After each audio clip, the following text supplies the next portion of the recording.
guys, I'm Shivangi Sarda and welcome to Weekly Market Watch. So we have seen that there has been a spectacular comeback of the bulls towards the end of the week, and there has been a complete shift in the buying focus.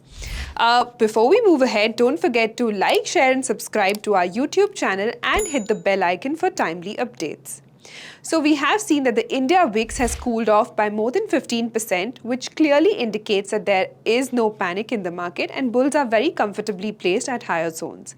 So any declines to be utilized for the buying opportunity, of course, we are heading into the monthly expiry week, so some sort of volatility is expected within a consolidative band.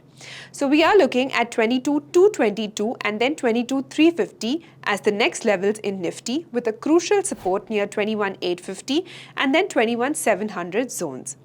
For Bank Nifty, we have seen that there has been a similar setup as compared to the broader market, but then again we have seen some sort of slow momentum over here due to the lack of momentum in the some of the smaller banking names. But we are looking at buy on decline here as well, because there has been a good amount of longs that have been added over here.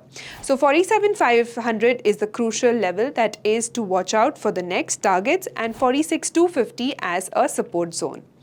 Now, sector specific, we are looking at capital goods. Some of the auto names are strong, resiliently holding at these levels and expected to move even higher. Even the consumption stocks are looking quite positive given the festivity around the corner. Wish you a very happy Holi and see you next week. Investment in securities market are subject to market risks. Read all the related documents carefully before investing.